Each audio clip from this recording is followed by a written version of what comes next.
Hi, everyone.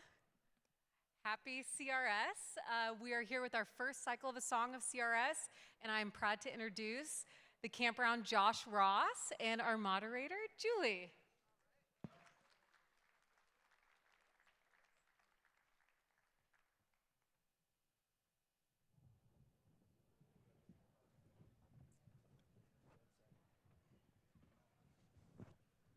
What's up, everybody? Good morning. I'm Josh. Thank you for being here. I'm like dead center. I feel like I'm in my living room, so I just want to say first, thank you, everybody, for being here. I know Julie's going to be the one doing everything today, but it means the world to have everybody here listening, paying attention, starting the morning off. And Julie, let's go. It's great to see you. Thank you, everyone, for coming, and huge thanks to CRS for having us, for all of your support of Josh. New faces, incredible. How you feeling? You're off the road? I'm feeling good, yeah. We just wrapped up 5.5 weeks in the Arctic across Canada, and it's nice to be home, so yeah. That's another sold-out headline tour for you. Yeah, it's awesome. It's incredible. Thank you. Welcome home. Yeah, big Thank congrats. So we're going to dig into Single Again, which was a fun campaign, would we say, that went on for a long time. It's a really interesting story. We're excited to talk about it. It wasn't a TikTok moment that happened. There's a lot of teamwork and a lot of people and a lot of partners that contributed to the success of the song. But of course, it started with you, Josh. Maybe you could do two things. One, just give the audience a little bit of your background, where you're from, how'd you get into music? Let's start there. Yeah, I feel like my story is similar to a lot of artists that come from, I say, a sports background. I think the biggest difference for me is I was born in Ontario, Canada. Grew up listening to all different types of music. Sports was everything. I raced dirt bikes, was like my primary sport growing up, and then transitioned to football. Had a football scholarship in Ontario. And at that time, just kind of was losing interest in sports, was getting hurt, and the typical put down the football, pick up a guitar, and kind of put my feelings into it. But I was always just like kind of the kid that was emotional growing up. I had a journal under my bed when I was probably 12, 13 years old that, I'd hide from my dad because it wasn't the coolest thing to maybe have at that time. And, I was writing short stories, whether it be like a girl breaking my heart on the playground or whatever it may had been at the time. And I think for me, that was early songwriting. So once I started to do that in college, I felt like it came very easy. And quickly I started to make the transition to music being my passion. And basically I got my degree. I have a degree in science kinesiology, which is also super random. But within 6 months I started taking trips to Nashville. And ultimately a year later, I moved to Nashville knowing one person. So kind of came here with a dream of country music. Growing up, like I said, I listened to all different types of music, but Steve Earle was my in on country music, and I thought country music was Steve Earle growing up. That was the only record I had, and and then now we're here. So Amazing. You moved here knowing one person. Now you have a #1 hit. Congratulations. It's crazy. Thank you. you. Huge. Thank you. So Single Again, tell us about it. Where did it come from? What's the story? Yeah, Single Again's kind of a funny, for those of you that don't know me, there's definitely two sides to my personality. There's the side where I like to be very calculated in what's going on, and then there's the other side to me when I have fun, I let loose, and I probably make mistakes and do silly things. And Single Again was, I walked into a bar in 2022, it was called Losers off Demumbrian, and I had saw a girl that I had a crush on all through high school in Ontario, Canada. And she happened to be at that bar. I guess I was feeling myself that night, and I had a couple drinks, but I basically went up to her and I just said, hey, here's a drink, how you been? And she's like, Josh, I'm sorry to tell you, I have a boyfriend. This is probably not appropriate to be having these conversations. And I just said, let me know if you're ever single again. And I just boldly kind of like walked away, gave her the drink. And if you go on my phone, I have probably like 12,000 little like song ideas in my phone and my notes. And that night I wrote down, let me know if you're ever single again. And that idea kind of lived in my phone for about a year. And then I ended up bringing that to the writing room a year later with Brad and Joe. When you finished writing it, well, first of all, was it a long write or a short write? Did it come easily? I think like the idea and the concept was already there. Like I very much painted the picture of that night to them. And you know, Brad is so good with like that anthem kind of up-tempo feel. I'm glad I had those writers in the room that day because I always tend to like write things in a more sad feeling kind of way, and I probably would have wrote it as like a sad song, like If You're Ever Single Again. But it did. It came together, you know, quite quickly. I actually showed up late for the write because I was slightly hungover. And I don't honestly recall all of the first write. And I'm always very honest with my stories. I've grown a lot since then, I would like to think. But that was me early on, you know, just partying, trying to meet people. The bar was my friend. That's how I was making connections. You know, I had just signed management, just had signed my label deal. And, you know, before that, it was basically me on my own meeting people. And that's how I got in the room with Joe. That was my first write with Brad, which was the craziest thing too. And Brad's also from a band called High Valley, if you guys don't know that. He's also Canadian. And when I first came to town, I didn't want to write with Canadians. I was like, I'm from Canada. You know, I very much was like, I could do that if I lived in Canada. I'm here to write with the best in the world. And that day I learned that Brad is one of the best, and he's from where I came from, which is very cool. It's amazing. Tracy, let's jump to you. So first time you heard Single Again, do you remember? Yeah, I mean, usually Josh will call us when he gets one, wherever he is. I think you were at Brad's, like, was it writing or, oh, it was Joe's, okay. We usually get calls anywhere from 10 o'clock at night till 2 o'clock in the morning after he's written one. And I remember when he called specifically on this song because they were really excited, and which he usually is excited, but this one was special. And I remember hearing King Size Bed King Size Bed Missing a Queen. And when we heard that sort of line, we were like, okay, there's definitely something, this is really hooky. And it just honestly went from there. You know, we knew immediately. He went and cut the vocals on it immediately, and we were off to the races, really. Do you remember at that time, because we're now, you know, it's a couple of years ago, where was Josh in his career with you? Like, you guys had just picked him up as management, and so how did that all come to be? And, you know, how are you feeling about the whole thing? And, like, how do you know when to sort of, like, double down and say, let's go, this is the one? Yeah, I mean, obviously we had our teams in place at that point, but Josh came to us, honestly, through Chief. He had built a relationship with Chief over the last couple of years before we signed him, and had been bringing songs to Chief. Chief had been pushing away like, nope, not good enough, not good enough. And he kept coming back and pitching songs to Chief. And finally, and you should jump in here, what song did you finally? Yeah, I think it was First Taste of Gone. First Taste of Gone. Which was a song that I released independently to Canadian country radio, because that was the only market that I knew that financially I could do some damage on my own. And I think I got that song to the top 20 before we had signed with Universal Canada. But yeah, no, I met Chief, oh my gosh, 2017, CCMAs up in Canada, and I would send him songs like every, 3-4 months. And to be honest, he was kind of a prick. Like, he'd be like, not good enough.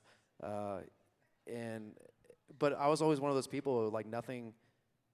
I'm so grateful to be here today, because nothing's ever come easy. I feel like we've really, it's been each step and making sure we actually take that step and not taking multiple steps at once. And it's been like that since day one for me. So that is, yeah. And I mean, I'd signed with the Core the end of 2022. I had a song at the time called Trouble. That was our kind of first crack at things all together. And then I remember Trouble kind of went out to radio, had done really well in Canada, and then I started kind of showing people this Single Again song that kind of came around the same time, which was interesting too. Yeah, Damon, let's jump to you. This talk about taking steps. How long did it take Single Again to get to #1 at radio? 71 weeks. How many weeks? 71. Incredible. But there's a hitch because, well, let me back up just for a second. Josh obviously was signed with you guys in Canada, but he was living here and writing songs. And when, at the time, Universal, we were hearing stuff and we liked what we were hearing. And Trouble was out in Canada, and we felt like, okay, this is good. And we launched it, but right as we were launching Trouble, we got the demo for Single Again. and it was too late. We'd already sort of pulled that trigger. And sequencing for us, as you guys know, with a record, like you want to try to make sure you get it right. A lot of times, a lead single from a brand new artist can, I don't say this wrong, not a throwaway, but sometimes it's sacrificial because they don't know you and you've not been to the radio stations and not, whatever. So Trouble was in the world, and I looked at Royce Risser and I said, that's the one. That's, but we were already out. So we worked Trouble for a while. It didn't make it, obviously, all the way. And then we knew that the hook for Single Again was a hit. So we finally got it out. It took us 18 weeks to chart. Think about that. 18 weeks. How many months is that?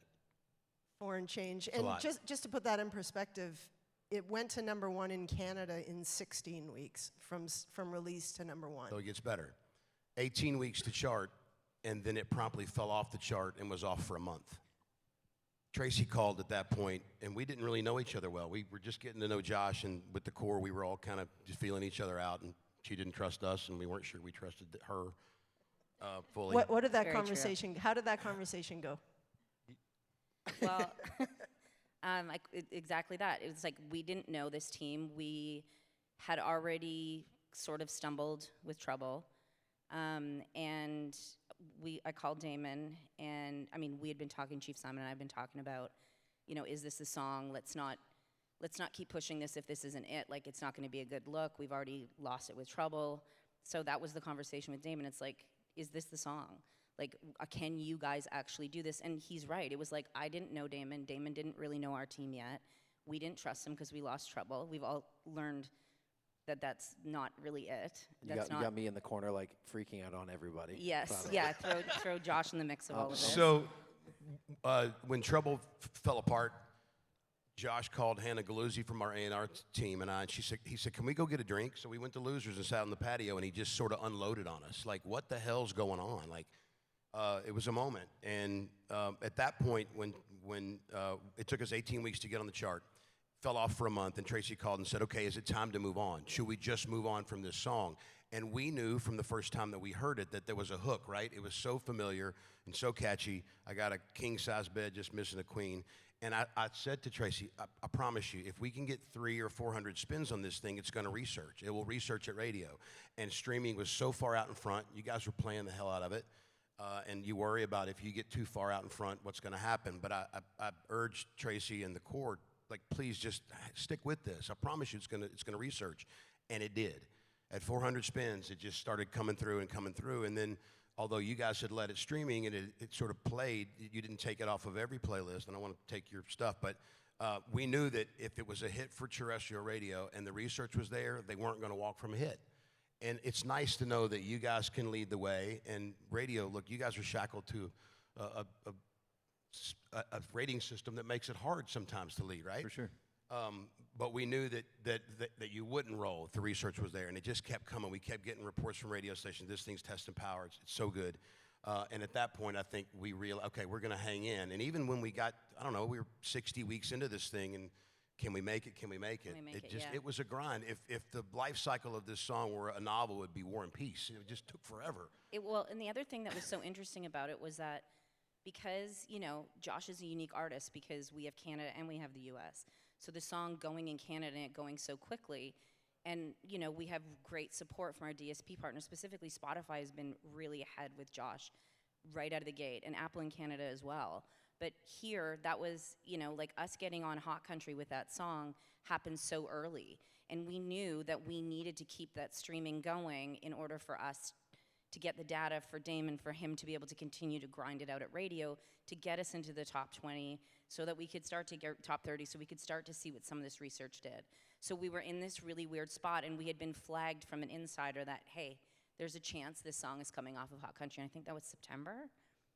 And we were like, okay, well, we've got to just, we really have to double down. We were like, oh, shit. We were really scared. Jackie, jump in here. Tell us about the streaming journey, and what do you want to add to this conversation? Yeah, Josh has a lot of Spotify champions. We've been supporting him since 2020 when our Canada team first found him, and then was an Artist Watch in 2023. But this song was different, and as Tracy said, moved very quickly. Day one came out January 2024. went into New Boots, was in New Boots for 4 months, performing very well, and upstream to Hot Country where it lived for 8 months, which is pretty unheard of for a playlist that has 50 songs. So, you know, we were staying in close communication. We knew what you guys were working on, but it was amazing to see the performance and the stuff that you guys were pulling to just keep the song alive and keep the fan demand and the streams up. Go for it, Josh. No, I think it's so interesting. Like me, I'm reflecting now. Like there's things that like I've forgotten about because so much has gone on. But even like the multiple versions of the song we did to keep the DSPs happy and keep content out there and shooting new videos and you know, we did like a down south version and a West Coast version. And it's like funny for me. Like the thing I automatically remember is I actually sang the master of this song, the original record, in a closet at Chief's condo in LA. And we spent the whole night out before, and we wanted to make a club version of it. And we had a club version of it, and that's what the West Coast version was like that. So it's just like little things that like I kind of forget about because you know you think about the song itself that made it, but all the little pieces, the music videos, the you know the visualizers, all that stuff that we did. It's pretty crazy to think. I know you're so involved in the day-to-day, and I really want to hear your perspective on. You get all this data, you know, you're hearing everyone talking about juggling radio, juggling DSPs, you know, and Julie, I want to get to you on content in a second. You have to do content. Like, where does business or data, call it, versus art and the creative side, how do those two things intersect? Yeah, I think it's hard. Like as an artist, and I think more than that as a songwriter, it's like I start to lose. I've learned in the last 24 months that I start to lose the vision of songwriting when I become obsessed with data and when I become obsessed with only being on the road and playing shows. It's like you got to kind of feed each part. And I've learned a lot since Single Again in regards to like where I put my time and how I spend it and trying to kind of lean back and sit back and let my team do what they do best. But with that said, like with Single Again, you know, I was the Canadian kid that had a chip on his shoulder that there hadn't been a male Canadian artist in 29 years that had gotten to #1 at U.S. Country Radio. Some people literally looked me in the eyes when I first moved to town. They said, "You won't do it. It's not going to happen. The U.S. won't allow it." There was stuff like that you know, I sat there and lived with and was like, "I need to do this. I have to do this." I said, and I always remember Damon. I said, like, as soon as you crack the door open, I will break through that door. I just need that door to be propped open a little bit, and I'll come running through that door. And I feel like Single Again was that song. That's amazing. Justin, jump in here and tell us the first time you heard it. And you were an early, you added it early, thank you. Yeah, of Why'd course. you add it? Well, listen, I think Damon made a really good point earlier. I was familiar from the first song that you guys worked. And then, you know, a lot of it, for me, sometimes is seeing that excitement from you guys and what these records mean to you. And, you know, I put the song on the radio, and I'll never forget, I'm driving down the road, and I have a daughter that turns 3 in June. And I look in the mirror, and she's kind of dancing and kind of humming. And, you know, if you see that in a kid that knows nothing about music, it just does something. Yeah, it really does. So that's kind of how I knew that there was something to it. And the song's just hooky, man. It's just a great song. So when you talk about research, you're talking about your little girl in the back seat. I love it. Yeah, It's well, I mean, amazing. it's true. Listen, we don't, children's we music. don't- I gotta we make don't- kids music. We don't get data points as fast as a lot of people, right? So we have to play a record, to your point, a good number of times before we actually have research to tell us if we've got something. So a lot of times it's a leap of faith, but when you hear that song and it just gets stuck in your head, and this is one of those, you know, we just kind of knew immediately that it was a big song. Justin was a champion for us in his chain. We had lots of radio stations that were playing it enough. Is Mike Ryan in the room from KMK? He's at like almost 3,000 spins life to date on this record, and he, when he added, I'm going to play it until you get sick of me. Like I'm going to worry you to death with it, and it obviously worked. So Josh, you had a chip on your shoulder. You know, I'm not sure if everyone caught that, but the first Canadian male artist to hit #1 in almost 30 years, That's which amazing. is incredible. Do you still have a chip on your shoulder? Yes. Yeah. She said yes. Thank you, by the way. No. Yeah, no, definitely. I think honestly now it's like, okay, how do you? A lot of things, you know, how do you repeat things? And I think we have a song. We're right about now. to. Yeah, I think we have a song right now that's you know is doing really really well, and Yeah, my whole journey has always been like, my back was against the wall, and I felt like I was always in fight mode for a lot of years, and it feels kind of nice now that I'm not sleeping in a car behind Sony ATV's parking lot, and I can actually go home to a house now. And like, I'm not in fight or flight mode as much as I definitely was when I first came to town, and to have this song's been a huge help in regards to like calming myself a little bit. So, yeah, But never underestimate the power of a chip on your shoulder, right? yeah, that's it. Yeah. Absolutely. So you talk about balancing business and data and the creativity. You also have to do content. Julia, you are the queen of content. Talk to us about, the world of social media and artists producing content. Would love to hear just maybe an overall perspective, and also how do you work with Josh? And was there something in the content that helped propel this song?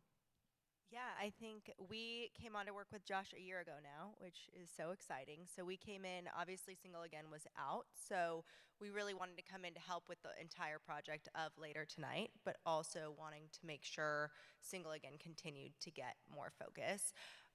With Josh, we came in overseeing all creative direction as well as production, strategy, and account for him. So all encompassing, which really I think helped us see the success that we saw on his socials the past year. Instagram alone had 31 million views on his reach, so we really did see a lot of growth. What we wanted to do with Josh in particular was help his audience understand who he is, because he's such an amazing, unique person, and that makes you love his songs even more. Obviously, his music has what it takes to be a great song and, a great album, but once you know who he is, you really fall in love with the music even deeper. So we wanted to make sure that his socials echoed a mix of getting the songs out there, but also letting people see who he is and how great he is, what his passions are, so we could really lean into an opportunity audience to continue to grow his reach and who's listening to the music. Is it hard to do content, Josh, as an artist? I think, well, yeah, that's a double-ended sword. It's like I love doing content. When you're on the road and it's easy to do like show content, but to get dressed up and go dance in the front lounge for a TikTok is something sometimes I struggle with as an artist. Like part of it feels organic. Some of it feels forced because if you don't do it, you fall behind. I think it's something we always say and we're proud of is like, I'm not a TikTok artist. TikTok is a platform that helps. I'm not just a streaming artist. Streaming is a platform that helps. I'm not just a radio artist. Radio is a platform that helps. And I think, us having the balance of all these things and letting them all grow, simultaneously is kind of, I think, what is going to make this, like, I want to be here in 20 years playing shows. And I think, we are doing it the right way and building, it's always weird for me to say the product of the brand, but that ultimately is what I am, and I think people are learning what the brand is, and that's very exciting. So, Tracy, talk about touring from a management perspective. How important is it? Oh, I mean, to Josh's point just now, it's been honestly one of the biggest buckets for him, because as soon as somebody is in a room and sees him live, you're in. The stories that he tells when he's on stage, you want to champion him. There's a lot of people that get behind Josh after they see him live, just because it's such an incredible show. It's an emotional show, it's a party show, it's all of those things. Like, if any of you have not seen him live, I highly recommend it. He is an incredible, incredible entertainer. So that piece for us has almost been everything in the US, because, we talk about the streaming and that obviously helping, but there's a very different thing when you hear a song and actually see an artist, it takes a long time to put the face to the name. And he's done a really good job of that by traveling across the country. We got him on touring really, really quickly. He got on a bunch of tours going through Canada. The big one for us was we got him on the Nickelback tour, which was kind of, a lot of people questioned that when we announced it, but it was like, no, he sat into a pocket of like rock and country so well, and putting him on the front of that tour gave him so many chops. I mean, I think he learned, I would say, a lot of what to do and what not to do on the road in that tour. I mean, my first tour I was gone for a little over 4 months, and I got to come home once to play the Opry. Yeah, yeah. Was my first tour, which is crazy. Yeah. 56 shows. Yeah, it was insane. I want to ask a question, Josh. We saw, as you guys were creating content, when the research kicked in for terrestrial, you all put together a piece, and it was, I don't know, it was the entire song, but it was maybe 5 or 6 second clips every night on the road, the crowd singing it. It wasn't Josh singing, it was the crowd, the whole thing, and it was a really important piece for us because I think it gave radio a chance to see him in their markets and the response of the people who were buying tickets. When did you feel it on the road, Single Again specifically, as we're talking about the song? Like, what happened and how did it happen that you thought, okay, this is a hit? Yeah, I mean, like what we talked about earlier, like in Canada, it went so quick, so I felt like I had that support out of the gate, which was awesome. And we did the Single Again tour in fall of 24. Yeah. And across the U.S. And I remember the song being like in the 40s, and I'm not going to name who the other artist was, but I had played with another artist that had multiple number ones, and I'll never forget them singing Single Again louder than some of the other songs that artist had. And I honestly remember walking off then and telling my guitar player, Jake, who's kind of my right-hand man, I was like, dude, there's something about this song that I can feel it. And it was on that tour, which was really, really cool. So. And that happened because they were streaming it and they were listening to it Yeah. at terrestrial, right? They were Totally. familiar. Yeah, it was already familiar. And I think that's the coolest part about, and I'm not going to say, please don't do this to get me again and make it take 70 plus weeks, but there is something to be said about people understanding a record and listening and living with it long enough. I make this joke a lot. Look, the promotion staff at Mercury hung in here, right? And radio hung in with us. I don't know if 71 weeks is something to brag about or sweep under the rug. Like, it took forever, but hey, we didn't give up. Honestly, it feels fitting for Josh. I mean, he said it earlier. It's like Josh has, we as a team with Josh set a goal, and then we work so hard to get to that goal. It's never easy. I mean, even right down to the week that we were going into #1 in our push week, he was up against Morgan Wallen.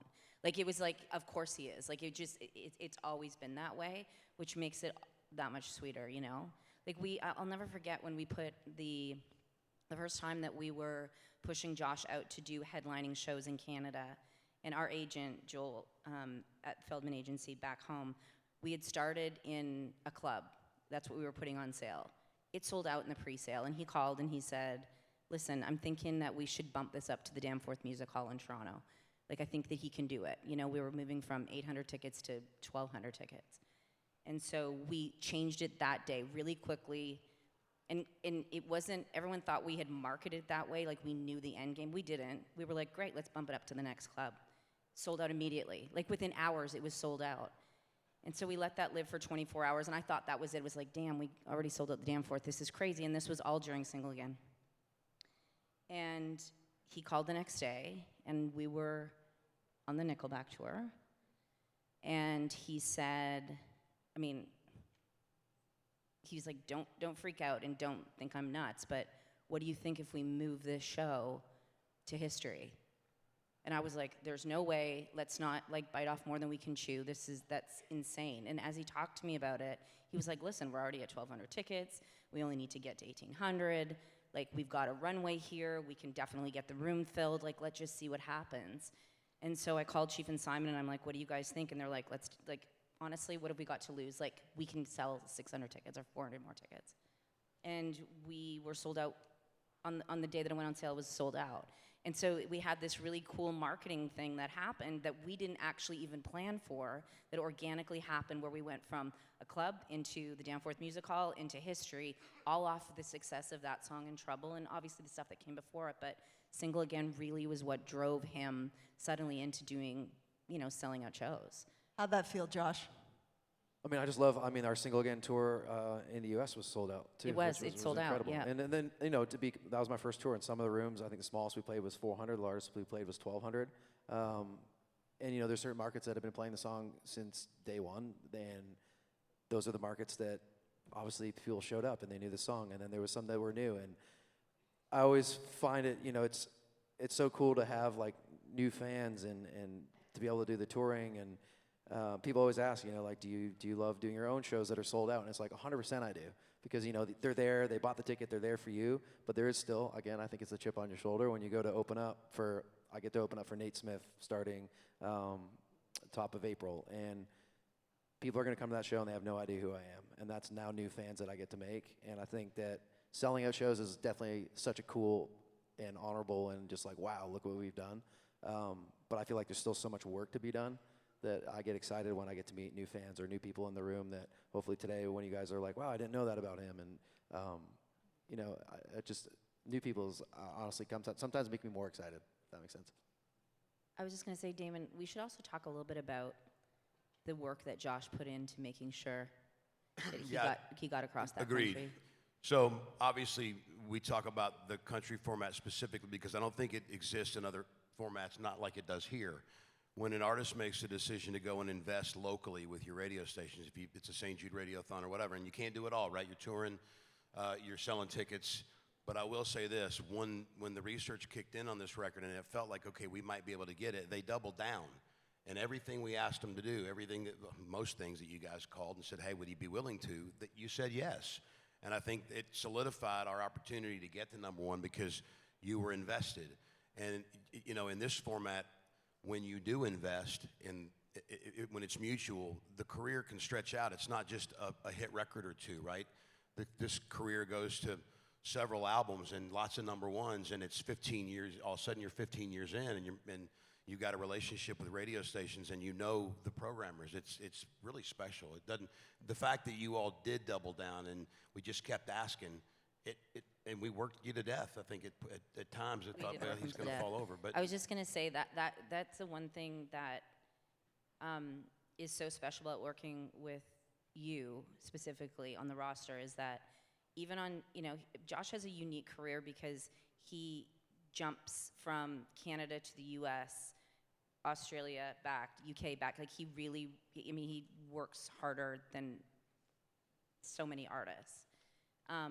Just puts the time in to do it. So with him traveling so much and then adding on the fact that we were really focusing and making radio a priority, we would call him and he would have to literally crisscross the country within a 24-hour period in order to go meet radio stations. And sometimes, you know, even on the days that he was really like sick or flu or cold, he still went. He still showed up. He was still like authentic with them, telling them I'm not feeling great. They all fall in love with him because of that.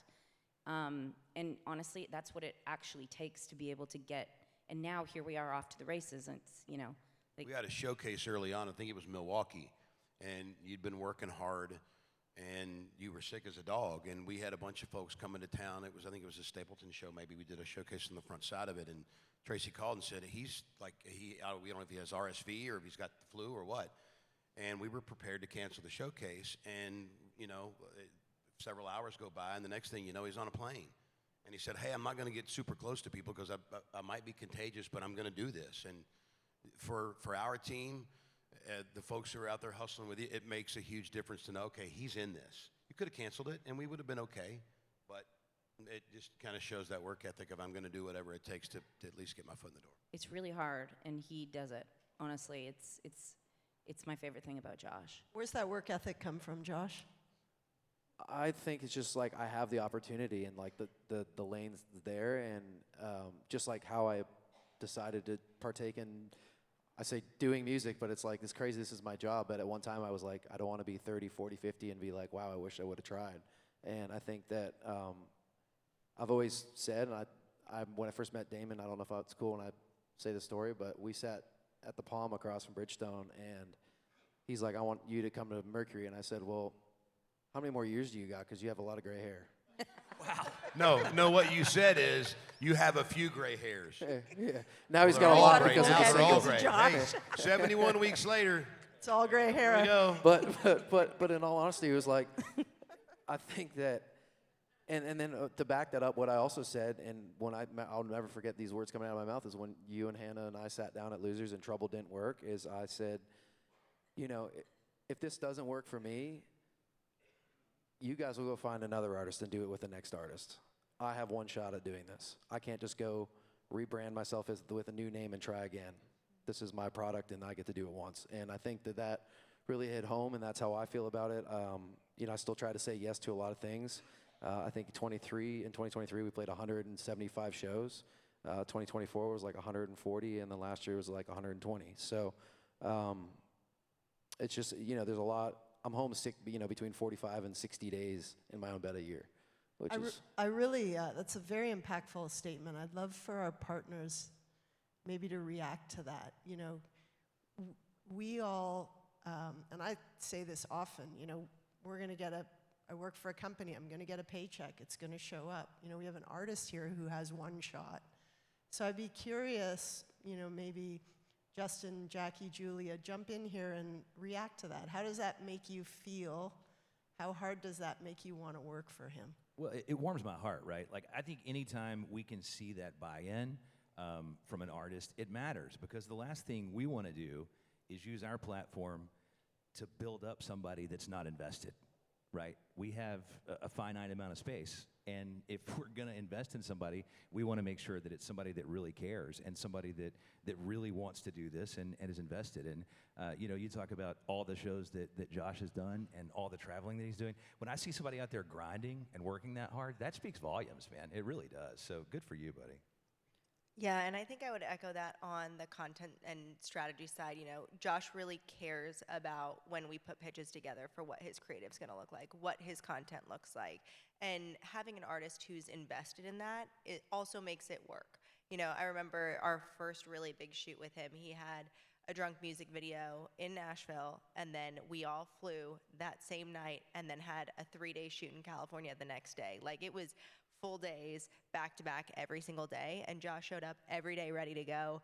Love and like went, took our crazy ideas of like revving a dirt bike around, which obviously came from his background of wanting to do that, but he was happy to do it no matter how tired he was, and really giving it his all for every single piece of content we needed, whether it was a song piece, just a easy lip sync to camera for social, or it was a full visualizer that we had to create, because we did a visualizer for every single track on the album. So we had a lot of content ahead of us, and he was in it for the long game and still continues to be. Every single time we work through new creative pitches, or we're putting social numbers together to show him what kind of content he needs to make, he's down to do everything. And he was just on a really long run in Canada, and we were sending ideas and concepts, and they were making sure that they were delivered upon. So he's always there, and it makes it really exciting to work with him, because we love to see someone who's as invested as we are in making everything work. Amazing. Do you want to add anything, Jackie? Yeah, I think, at Spotify, we're building artists, right? Like, we first discovered Josh in 2020. Our Canada team thankfully shared you with us. And then 2021 was the first U.S. global playlist with Fresh Finds Country. So it was important to us that we were bridging the gap and bringing the story here as well. And we're seeing country expand globally, but a lot of it is export. And so to be able to have an artist that's importing into the U.S. is amazing. And Josh has had 7 songs in Hot Country. Like, this is not just a song story. I know we're here to talk about the cycle of the song, but this is an artist, and Tracy mentioned it earlier, we can put a song on a playlist, and it takes a minute for people to be able to connect the dots and to build a true fan base. But you guys have put in the work and the time, and it has really translated, and we're just excited to be a part of the journey and have been able to be there since 2020. It's interesting because we work really closely with Jackie. We work really closely with Gemma on Spotify. Gemma really holds our feet to the fire with Josh specifically. She's very passionate about him. She was very early in on Josh, but also is really hard on us. Your monthlies need to be this. Your followers need to be this. So she's set goals with us that we've then in turn, done the work with our teams to try and figure out how we get there. Everything that Josh has gotten up until this point has 1,000% been earned. It is everybody, with him leading, doing the work to get him to that spot. It has not been easy by any stretch, but we are really, really on our way, and now we've got it locked in with all of these amazing partners. And we have a lot of them. We have a label partner in Canada, we have a label partner in the US, we have creative partners, we've got all of our DSP partners. We have a lot of people that work on Josh, and we've figured out an amazing flow with him leading the charge, but every single success has been earned. You want to say something, Josh? No, there's a lot of people involved in it, and I think that sometimes we forget, whether it be the booking agents or I have an Excel. Kenzie's in the room, who's my day-to-day, and I literally asked her to make an Excel sheet with a photo of everybody, because there's so many people that I'm like, I can't remember all these names between how many people are in both buildings at the label side, 2 booking agents, business managers, all the DSP partners, all the folks at radios, the head of, you know, all the different chains. I mean, there's so many people, and for it all to align, I think is what's, you know, to me now feels like the stars are finally aligning in the right way, and Single Again was kind of like, you know, striking that for the first time, and yeah, it's really cool. Yeah, I'd love to talk about team. Maybe Trace, I'll start with you. So, you know, Josh, you talked about being one person, you know, pitching Amanda, pitching Chief in the early days. You know, I think the last team meeting we had, I don't know, are there 40 people around a table? So, Tracy, as management, how do you keep everybody centered and focused on what needs to be done? Yeah, I mean, it's not always the case. I mean, you know it better than anyone when we call you and we're like, well, we feel like we've got some rogue departments. I will start by saying that we are very lucky we have the best partners surrounding Josh. We have a team in Canada that has a chip on their shoulder as big as Josh's, and they want to win. They have signed Josh globally. They have, obviously, with, you know, you leading Julie, they want to break an artist globally, and Josh is their number one domestic priority. We have a team in the US with MCA that is all in on him. It started with the radio team with Damon and his guys, and honestly, Mike Harris has been a believer from day one. And so because of the leadership really believing in Josh and seeing what we see, we are very fortunate that we've got leaders that are really pushing down onto their teams. So having you know, a point person in Canada, a point person in the US, and then obviously with all of our other partners at the table, we've found it actually really quite seamless. Again, there's times that things go a little bit rogue, and you know, that includes us. You know, the core has got a kind of a built-in ears, built-in marketing team. You know, we can run a lot of things out of our office, so we can get ahead of ourselves too. But the good thing about every partner that's at the table is we all can call each other out on it. We've been in the trenches. You know, Damon and I have had really hard conversations. We trust each other like completely now. You know, everybody that we've got at the table is unbelievable. So for the most part, I think that, you know, once the project starts, everyone knows their role now. I think it's important to note that everybody on the stage and all the teams, there's a real honest accountability with these teams in terms of what you need to do for streaming and radio and what you need from us. And I think it's important. Look, we can play nice. We can be real nice, and that's cool, lots of pleasantries, right? But when you come down to it, if you're struggling somewhere, you've got to be honest about what you need. And I think that's one thing that's really worked. We did it with radio. We held feet to the fire. What did your research look like? And it's made a big difference, and I don't think we've been afraid to go there. You know, I mean, when you have to have a tough conversation, ultimately it works out for Josh and all of us in the end. We got a couple minutes left, so Josh, I'll give you the final word here. But for the panel, does anybody have a takeaway, or is there any last thought that you want to throw out? Justin, you want to go? Well, I just want to say quickly, just hearing the story behind this song, I didn't know all of this, right? I'm learning things today. But at the end of the day, it all really came down to the song, man. All the grind, all the work you put in, all the work that your partners and your teams put in. But, you know, I didn't know that you were the first Canadian artist to have a hit in 29 years, a number one. That's crazy. I had no idea. But I say that to say that it was all about the song. Anyone, you want to go? Yeah, I will. This business can be really, really hard, but it can also be so rewarding. Look, you're not going to love every song that we ship. You're not going to listen to it and fall in love with everything. But the ones that you do love, you got to fucking play. Amen. I think Julia, I'll just add. Jackie, go. Yeah, Damon and I talked about a lot of this, but Trace, I think you mentioned September was probably the warning. It didn't come out till January, which is impressive because you guys really got to work and delivered on our side. And so it was incredible to see that this life cycle of this song was a year and a half, and a year of that was through New Boots to Hot Country, and then it came out 6 months before it went #1 at radio. So just a testament, you know, we can kind of start the machine, and then you guys can continue it from there. And even if it comes off and we're on to other Josh songs because the fans are hungry and they want more, we can still have space for it and contribute to what you guys are trying to accomplish on that side as well. Trace, do you have a final thought? I mean, we love him. We know that this is literally just the beginning. We say that at every first. Josh is going to have a very, very long career, and he's building it the right way. And we couldn't be more proud to be doing it with him, honestly. Amazing. Julia, we're great to have you and Run Club on the team. Any takeaways you want to leave us with? Yeah, I think the biggest thing that I would leave with is just across the board. I think Josh shows up consistently all the time, and that goes into the digital world as well. You know, so I think the biggest thing to take for the cycle of the songs situation here on digital is just to continue to show up. He does. It doesn't mean that every single piece he puts out there hits, but the ones that do really do make an impact. And so just consistently showing up, even when you don't want to on socials, really does help move the song and move the needle.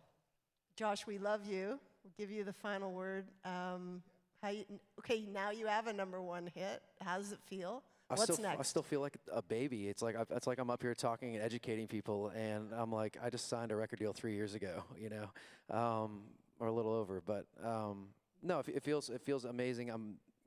Biggest thing is I don't take it for granted. I see a lot of familiar faces in this room, whether be people that we're partners with or people that are on my actual team, radio folks, and yeah, I mean, I just like, let's build career artists, I think is the biggest thing. Like, sure, we have there's certain songs that pop off and awesome. I love that for people, but I want to be here in 20 years. I want to be here in 30 years. I want to be the dude that's 70 years old, still trying to hop around on stage, and that will be because of you guys, and I'm very, very grateful, and for all the folks that are involved. So I might not always get it right, but just know that my heart's in the right place, and I'm trying, and I'm grateful, for everybody here. So thank you guys for taking the time today, and thanks to Damon for always challenging me. Congrats on Single again. Thank you to everybody that's part of that, and the next one's on its way, so let's go get it. Thank you, guys. Thank you. Thanks, everyone, for coming. And thank you, CRS, for having us. Josh Ross. Thank you.